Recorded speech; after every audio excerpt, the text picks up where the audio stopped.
नमस्कार, स्वागत है आपका मुनाफे की मंडी में, जहां हम आपको कमोडिटी मार्केट की तमाम खबरें बताते हैं, साथ ही आपके लिए इंट्राडे, पोजिशनल और लॉन्ग टर्म के हिसाब से भी बेहतरीन कॉल्स लेकर आते हैं। लेकिन अभी सबसे पहले हम बात कर लेते हैं आज गोल्ड की। गोल्ड में जिस तरह से गिरावट बढ़ गई है, डॉलर में एक रैली देखने को मिल रही है, उसका असर यहाँ पर हो रहा है और लग रहा है कि फेड तेजी से ब्याज दरें बढ़ाएगा। जिस तरह से महंगाई बढ़ी है उससे अब सख्ती यहाँ पर बढ़ती दिख रही है। अब कुणाल जी, क्या लग रहा है गोल्ड को लेकर? क्या गोल्ड में गिरावट और बढ़ेगी यहाँ से? जी हाँ, मेरी राय में मोमेंट्री आपको थोड़ा बहुत फॉल देखने मिल सकता है। सब लेवल्स तो आ गए हैं गोल्ड में। हमको लग रहा था एक बार 1575-70 के लेवल आ सकते हैं। Almost we are at those level. So maximum यहाँ से 200-300 रुपए की गिरावट और देखने मिल सकती है। उससे ज़्यादा मुझे इमीडिएटली कोई बड़ा फॉल आएगा ऐसा लग नहीं रहा है। सो 50,600-700 good buying zone for gold.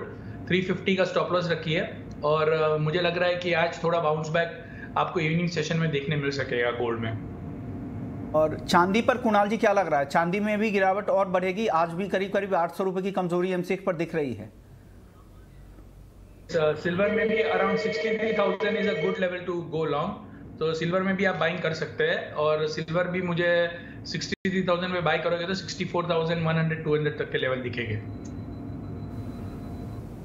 Okay, Bhavik, आपको क्या लगता है गोल्ड और सिल्वर में क्या करना चाहिए आज इंट्राडे के लिए?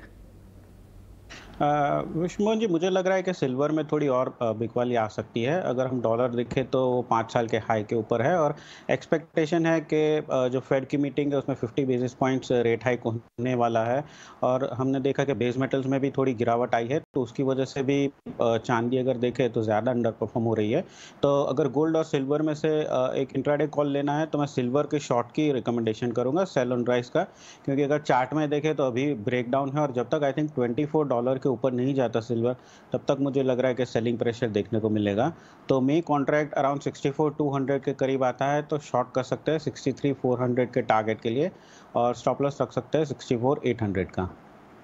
बात कर लेते हैं कच्चे तेल की। यहाँ भी अब कमजोरी दिख रही है। जो 2 दिन रिकवरी की कोशिश हुई थी वो टिक नहीं पाई। आज 103 के आसपास ब्रेंट आ गया है। कुणाल जी, कच्चे तेल पर आपका व्यू?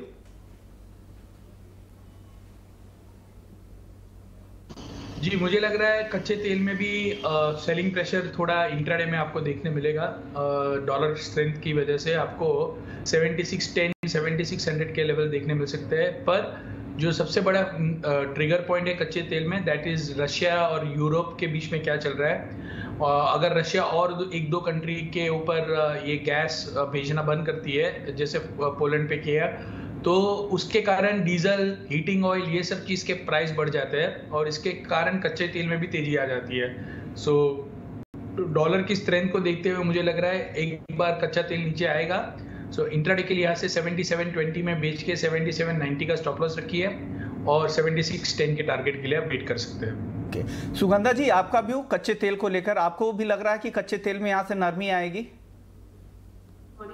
यस, मुझे लगता है थोड़ी सी नरमी देखने को मिल सकती है, बट मुझे लगता है 75.50, 75.80 लेवल्स एक स्ट्रॉन्ग सपोर्ट की तरह एक्ट करेंगे प्राइसेस के लिए। अभी भी मार्केट में काफी ज्यादा कंसर्न्स बने हुए हैं कि यूरोपियन यूनियन रशियन ऑयल पे एम्बार्गो लगा सकता है। सो ये फैक्टर अभी भी मुझे लगता है ऑयल के प्राइसेस को लोअर लेवल्स पर काफी हद तक सपोर्ट प्रोवाइड कर सकता है। इसके साथ साथ हमने यूएस में भी इन्वेंट्रीज में स्लाइड बिल्डअप आते हुए देखा, but which was much less than expectations. Distillate inventories में भी हमने सिग्निफिकेंट डिक्लाइन आते हुए देखा। सो ये मार्केट की टाइटनेस को इंडिकेट कर रहा है। सो मुझे लगता है बहुत ज्यादा यहाँ से प्रेशर देखने को नहीं मिलेगा, बट ये स्लाइट नरमी जरूर देखने को मिल सकती है।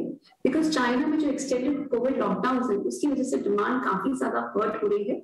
इनफैक्ट ये एक्सपेक्टेशंस निकल के आ रही है कि almost 1.5 million barrel per day तक की डिमांड हर्ट हो रही है। सो ये फैक्टर्स ऑयल के प्राइसेस को हाई लेवल पर काफी हद तक सप्रेस कर रहे हैं। बट आई थिंक 75-80 के लेवल पर प्राइसेस में दोबारा से बाइंग इंटरेस्ट देखने को मिलेगा। सो शॉर्ट टर्म के लिए सेलिंग करें, बट लोअर लेवल्स पर दोबारा से मुझे लगता है बाइंग इंटरेस्ट देखने को मिलेगा। इन प्राइसेस के again target levels of around 7900।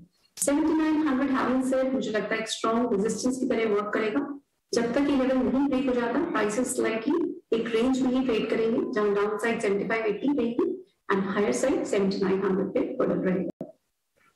चलिए अब गोल्ड, सिल्वर और क्रूड के बाद अब बात कर लेते हैं पाम तेल की, आज की एक अहम खबर। और उस पर बात करने के लिए हमारे साथ दो खास मेहमान भी है। प्रणव बजोरिया हैं, डायरेक्टर है कॉम ग्लोबल से, सिंगापुर से हमारे साथ सीधे लाइव हैं। और नकुल रस्तोगी है, पाम ऑयल एक्सपर्ट है और साथ ही बड़े पाम ऑयल का इनका काम है मलेशिया के अंदर। आप दोनों ही मेहमानों का स्वागत है। सबसे पहले नकुल, आपसे सवाल ये होगा कि इंडोनेशिया इस तरह से फ्रीक्वेंट क्यों अपने स्टेटमेंट चेंज कर रहा है? क्या पॉलिटिकल प्रेशर है इस वजह से? हालांकि क्रूड पाम तेल को पहले इन्होंने बैन लिस्ट में नहीं रखा था, कल वापस से प्रेस कॉन्फ्रेंस की गई और उसे बैन लिस्ट में डाल दिया। क्या वजह हो सकती है?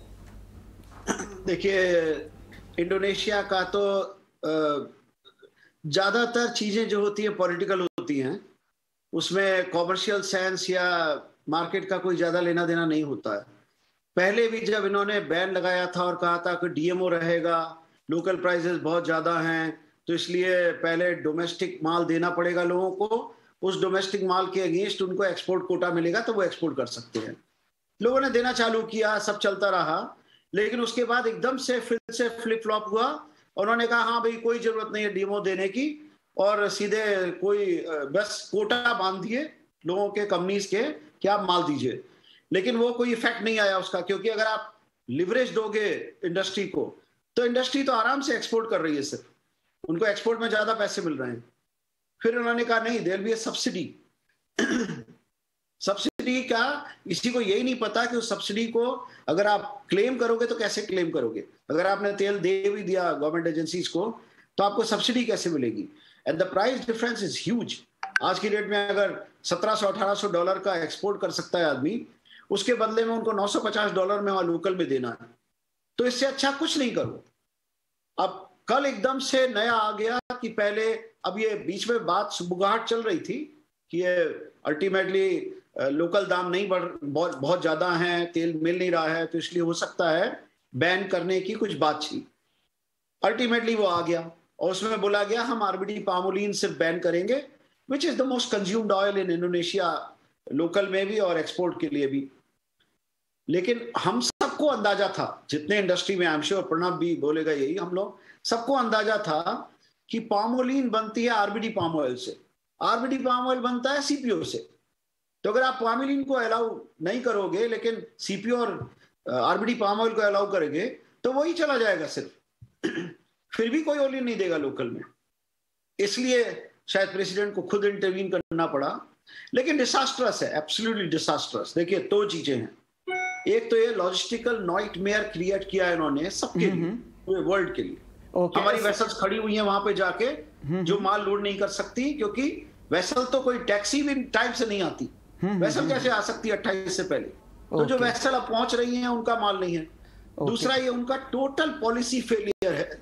ओके वर्ल्ड का सबसे बड़ा oil producer, palm oil producer, उसके घर पे तेल नहीं है और घर पे तेल के दाम सबसे ज्यादा हैं। इससे बड़ा पॉलिसी फेलियर क्या हो सकता है? बिल्कुल बिल्कुल सही बात।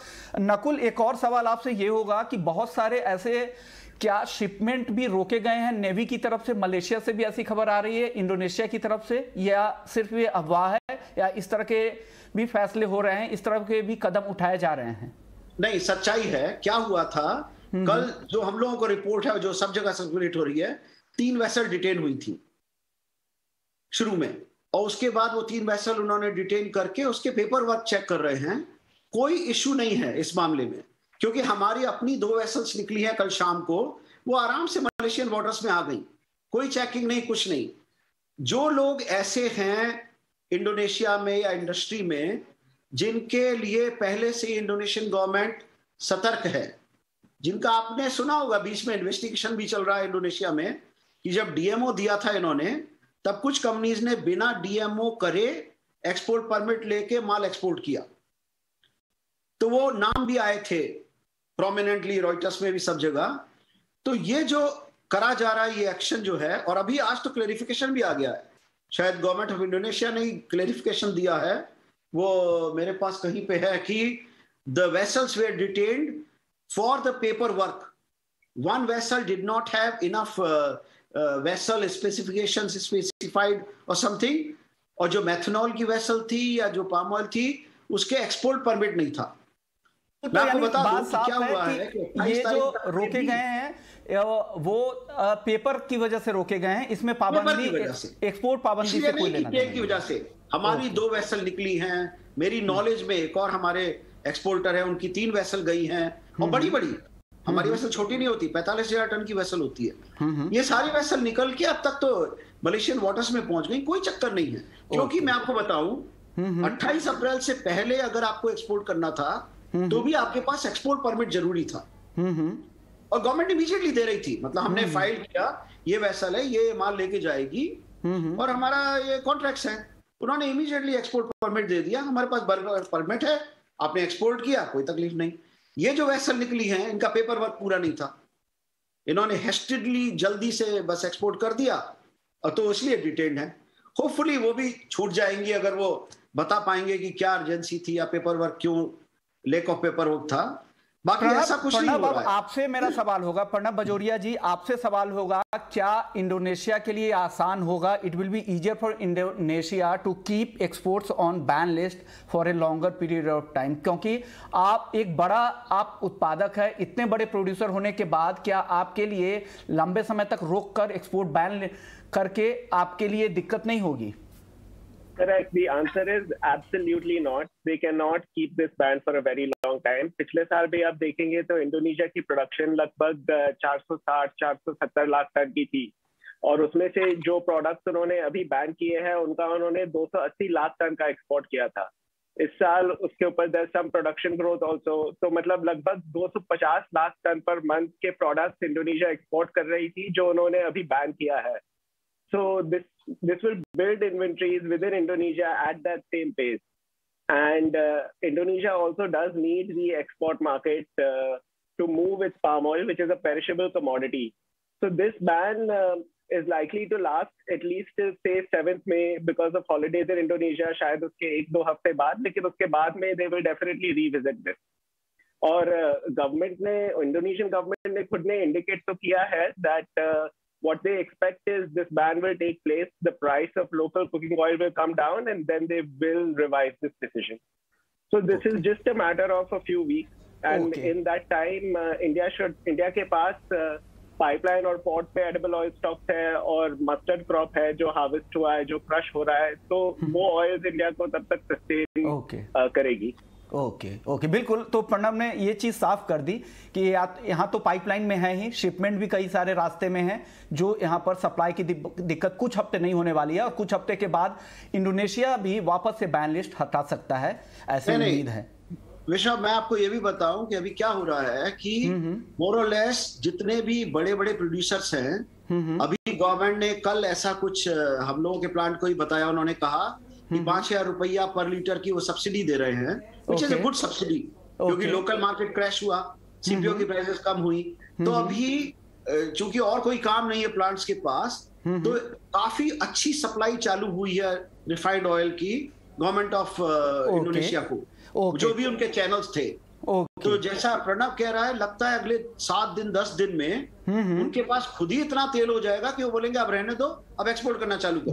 बिल्कुल सर, ये बात पहले भी अतुल जी से भी बात हो रही थी, वो यही बात कह रहे थे, और दोराब जी भी यही बात कह रहे थे। अब नकुल, आपसे मेरा सवाल ये हो गया, आप मलेशिया में हैं, क्या मलेशिया जो शॉर्टफॉल सप्लाई की होगी इंडिया के लिए, क्या मलेशिया अभी पूरा करने की स्थिति में है? देखिए, सबसे पहले तो ये कि मलेशिया वाले सबसे खुश है इन चीजों से।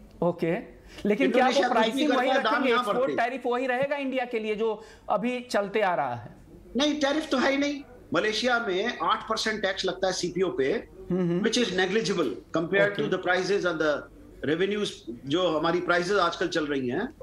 तो ये अभी जो हम लोग करंट सिचुएशन देख रहे हैं मलेशिया में, स्टॉक की ऐसी कोई खास प्रॉब्लम नहीं है, क्योंकि इन हाई प्राइसेस में डिमांड भी बहुत कम है। पिछले 1-2 महीने से डिमांड काफी स्लो थी, और वो रिफ्लेक्ट हो रही है हमारे एक्सपोर्ट नंबर्स में भी। और बाकी इमीडिएट अगर कोई जरूरत पड़ेगी तेल की, तो उतना तेल का स्टॉक तो हमारे पास है यहाँ पे।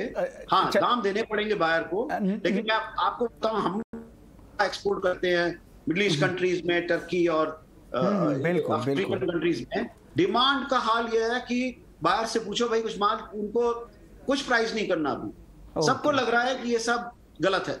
नकुल, वक्त कम है, छोटे छोटे जवाब मैं आपसे चाहूंगा। अब प्राइस को लेकर क्या प्राइस नियर टर्म में आपको लग रहा है कि बढ़ने वाले हैं, खास करके इंडियन मार्केट के पर्सपेक्टिव से देखिए और ग्लोबल मार्केट दोनों जगह? नहीं, मेरे ख्याल में तो प्राइसेस को जितना बढ़ना था, क्योंकि देखिए हम लोगों का एक सेइंग है ट्रेडर्स का कि आज की डेट की प्राइस जो है वो आज की सारी न्यूज को डिस्काउंट कर चुकी है। ओके ओके, तो मोर और लेस ये डिस्काउंटेड प्राइसेस हैं। अब इससे ज्यादा मुझे नहीं लगता कुछ भी बढ़ने के आसार हैं, अनलेस कुछ सनफ्लावर में, यूक्रेन में, रशिया में कुछ हो। इंडोनेशियन इंपैक्ट हो गया। ओके ओके, मतलब वो प्राइस इन है। प्रणव, आपको क्या लगता है इंडिया के पर्सपेक्टिव से और ग्लोबल, क्या प्राइस बढ़ने वाले हैं? नहीं, नकुल जी सेड इट एग्जैक्टली राइट कि ये जो न्यूज है ये डिस्काउंटेड है इन द मार्केट। कल जब इंटरनेशनल मार्केट बंद हुआ था ये रूमर को लेकर ऑलरेडी बढ़ चुका था। फिर जब ये रूमर ऑफिशियल न्यूज में क्रिस्टलाइज हुआ उसके बाद में instead of rising market in fact थोड़ा गिरा। एंड जहां तक डोमेस्टिक ऑयल का बात है, अभी इंटरनेशनल मार्केट जैसे कल 10% बढ़ा था, domestic oils have also reacted to it, लेकिन a much lower extent, reflecting कि इंडिया में भी लोगों का मानना है कि इंडोनेशिया ये बैन रिवर्स करेगा एंड तब तक they have some oil to rely on.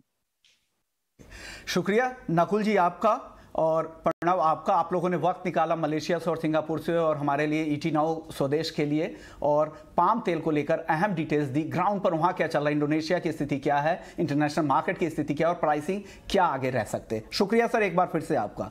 चलिए वापस से वायदा बाजार की ओर लौटते। हमारे साथ 3 मेहमान बने हुए हैं, सुगंधा सचदेव, भाविक पटेल और कुणाल शाह। सबसे पहले अब बेस मेटल्स की कर लेते हैं। बेस मेटल्स में कुणाल जी, आज के लिए कोई टॉपिक है आपकी तरफ से आज? जी मेरी राय में कॉपर में बिकवाली अराउंड 780 789 के बीच में आप सेल कीजिए, 793 का स्टॉप रखिए, 782 के टारगेट्स के लिए वेट कर सकते हैं। आपको बेस मेटल्स में आज क्या पसंद आ रहा है?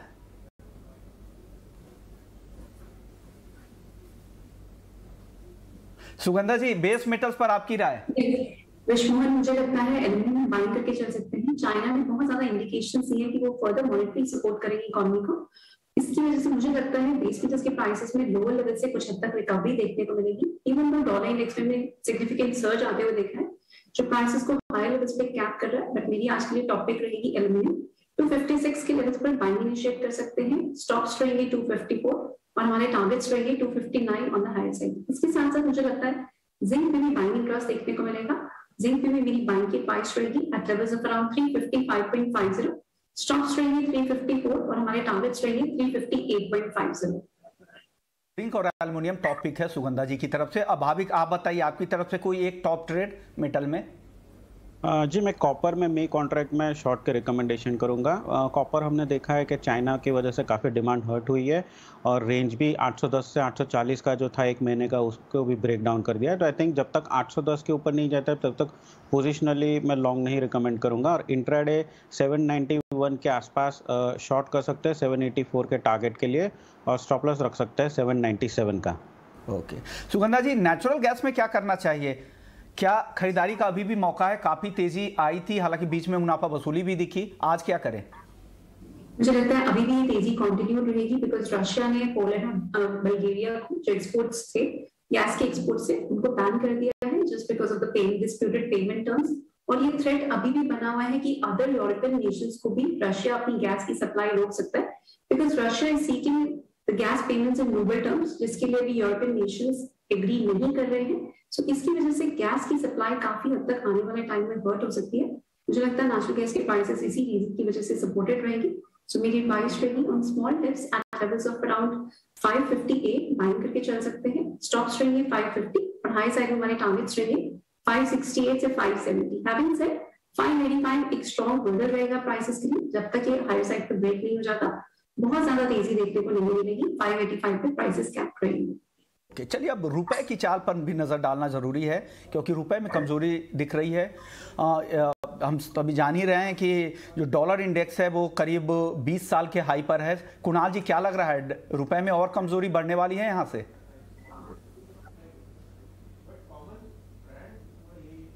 कौन सी कमोडिटी के लिए? मैं रुपए की चाल की बात कर रहा था सर। रुपए में काफी कमजोरी दिख रही है।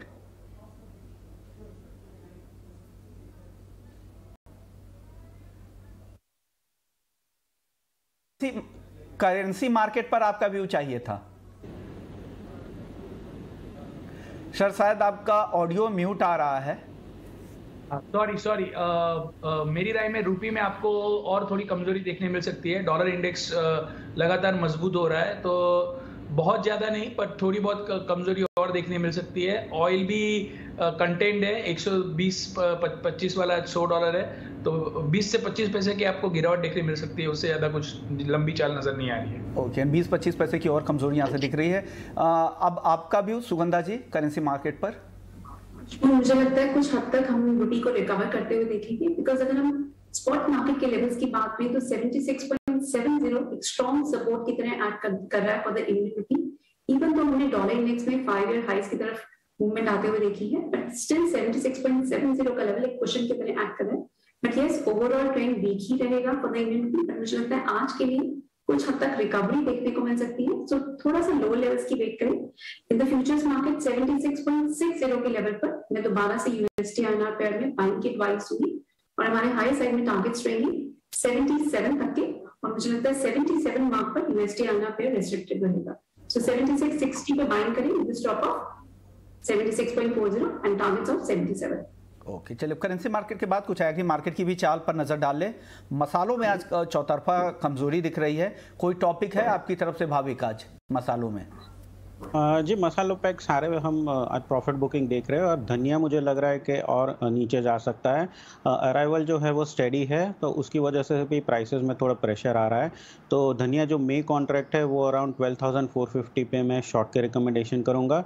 टारगेट रहेगा 12,100 और स्टॉप लॉस इंट्राडे का होगा 12,600 का। ओके, यानी कोरिएंडर बेचने की सलाह इनकी कॉल है भाविक जी की। 12,450 पे आप बेचे 12,100 के स्टॉप लॉस के साथ।